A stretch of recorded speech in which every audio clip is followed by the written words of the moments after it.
The story was kind of building from Mass Effect 1, where you're learning about the characters and you're going on these missions and you're trying to find out what the Reapers are. And by the time you get to Mass Effect 2, it's sort of like you're gathering your heroes to help you fight the good fight. So we knew it was going to be this epic ending.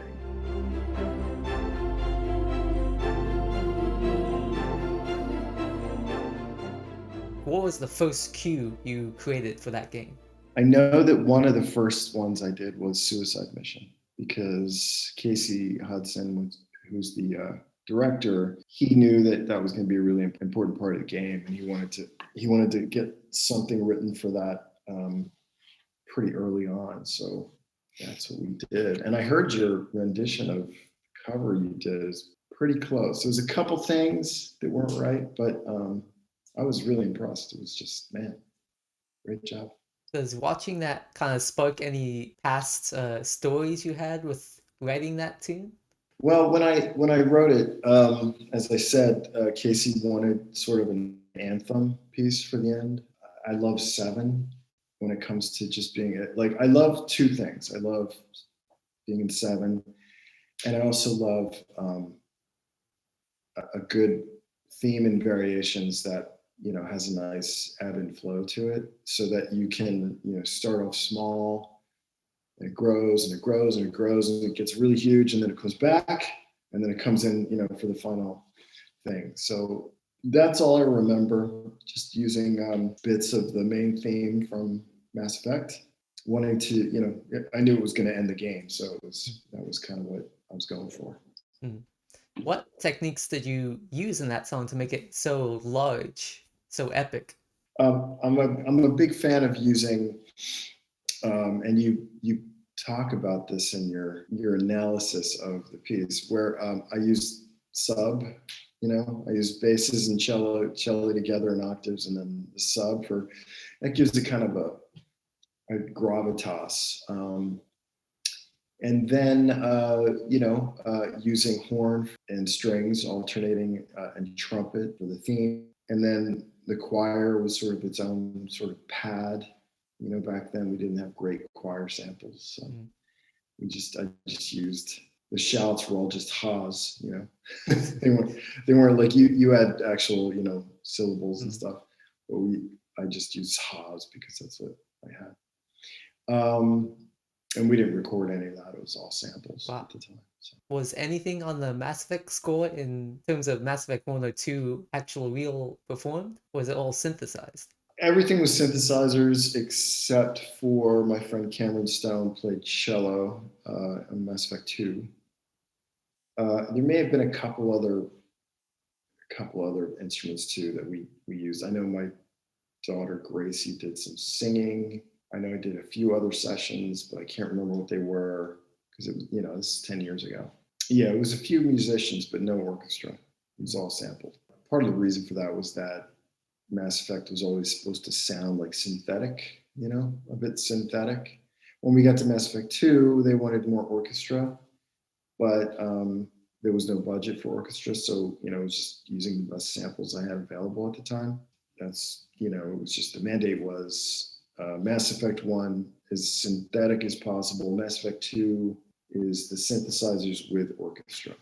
First piece I wrote was Suicide Mission, and that was kind of the boilerplate for the whole thing. Yeah. I said in the analysis that Mass Effect 1 was 80% electronic, 20% orchestra, and then it kind of shifted in Mass Effect 2, where it was now 80% orchestra. That's correct, yeah. Very astute, Alec. Yeah, I mean, it wasn't just orchestra. I mean, we did use plenty. I wouldn't say it flipped. I would say more 50-50 in Mass Effect 2. But yeah, it was kind of definitely a reweighting of more orchestra in Mass Effect 2, for sure. Did you think you would want that change between the two games as a audio director or the music director? Sure. I mean, if that's what they wanted, it's my job to do what they want. I mean, I do think Mass Effect 1 was unique, right? In terms of a game score. There hadn't been really a game score like that before, where we went full on synthetic pretty much. It was cool to add in the orchestra, because I knew that it was a bigger, more grand story, and the story was kind of building from Mass Effect 1, where you're learning about the characters and you're going on these missions and you're trying to find out what the Reapers are and the Protheans and all these things. And by the time you get to Mass Effect 2, it's sort of like you're gathering your heroes to help you fight the good fight. So we knew it was going to be this epic ending. And the game design was so different in Mass Effect 2 that it made more sense to have more orchestra, I think. I know you also handled a bit of the implementation side on Mass Effect 2, so how is that process like? Well, when we did Mass Effect 1 and I played the game, I felt like I write this music and I have a certain intention for where it's going to go and how it's going to work. Mass Effect 1 was a difficult development because they were making something brand new. The conversation wheel was new. Like they were making this game from nothing, right? Mm-hmm. So putting that on the audio team to implement my score meant that they weren't going to be inside my head. They didn't know exactly what I was going for. And so when we did sort of the post-mortem on Mass Effect 1, I suggested to them that I be in charge of the implementation because I felt that I could get it closer to where my original intention for the music was, and I trusted that, and I wanted them to trust it too, and they did. And while it's not a perfect implementation, because it's really hard to do it perfectly, but it's not perfect, but it is, I think, markedly better in Mass Effect 2 than 1 because of that reason. Me and my assistant spent, hours and hours just testing music and making sure it was working properly, and then we would hand it in at the end. And that process was a little trying for Casey. He wanted to hear more versions of things rather than better implementation. He wanted to hear different music sometimes, which I wasn't really aware of, but that was what he wanted at the end of Mass Effect 2. And my feeling was my first instinct is the best one in terms of what I'm writing. I'm happy to rewrite something if it's not hitting the mark for the team, but I just felt like all things being equal, I would rather have really good and well implemented music in the game, and so that it plays properly.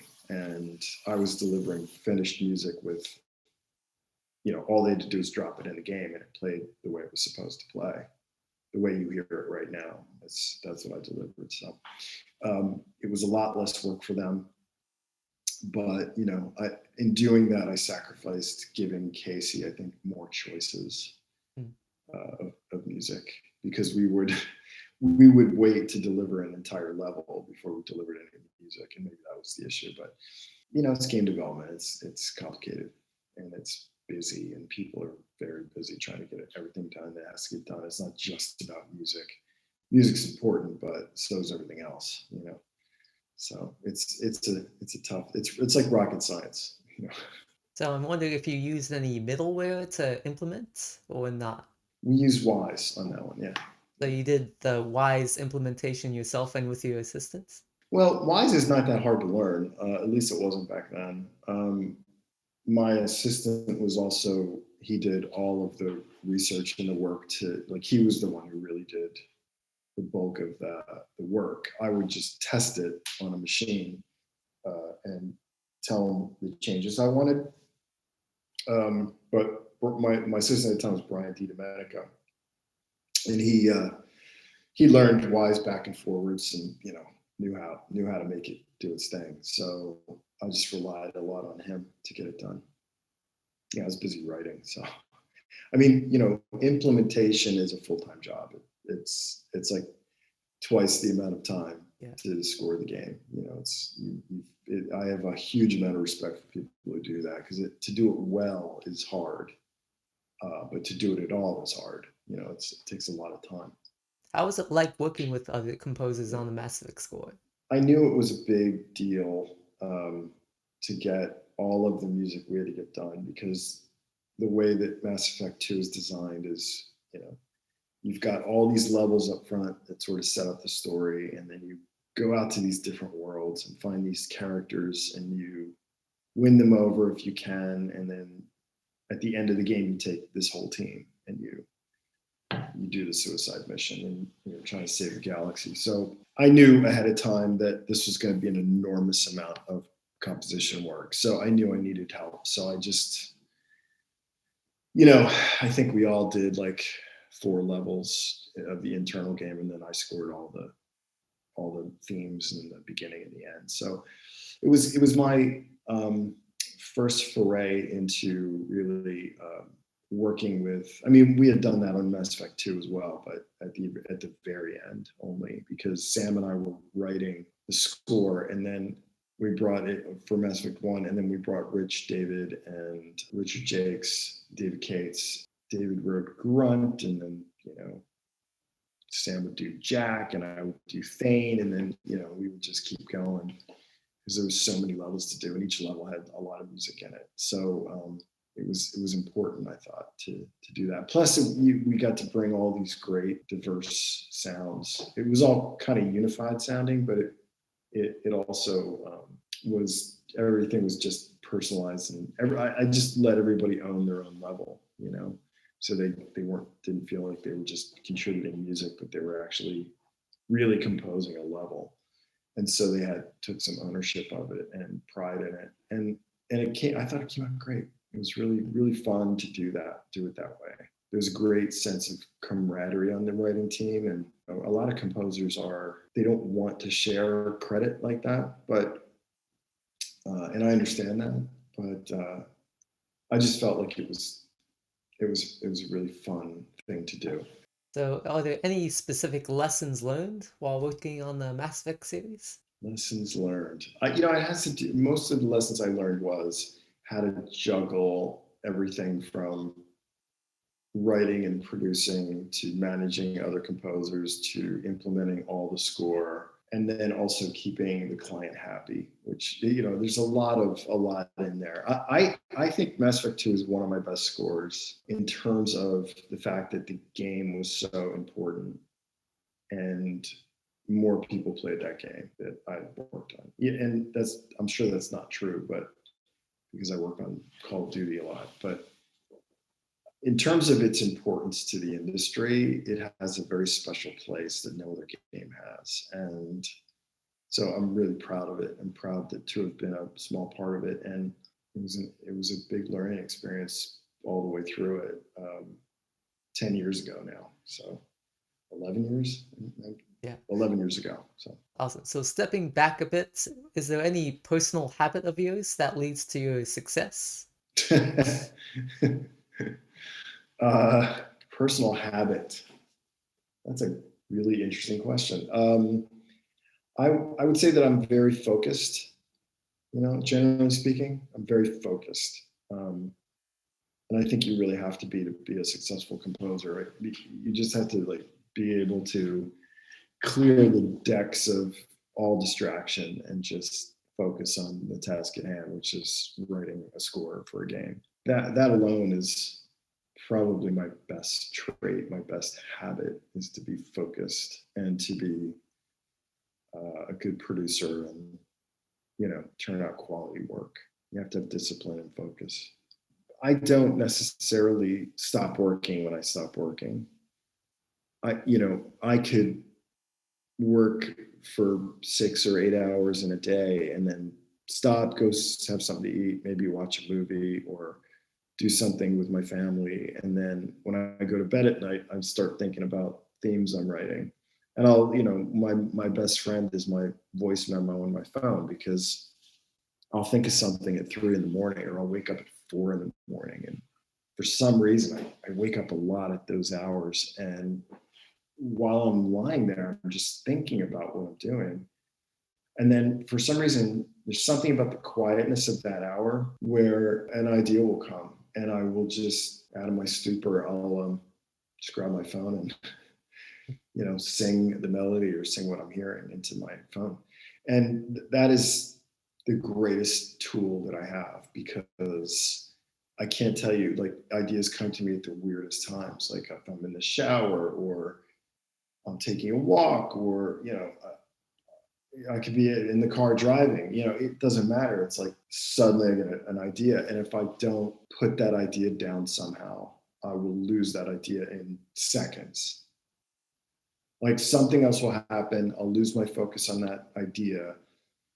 I'll have to make a right turn in my car. And after I make the turn, I'm like, oh, what was that? What was that idea I just had? And so I've become very good at getting the idea down before I do anything else. Mm. And that helps me immensely. What's the best way our audience can get in touch with you?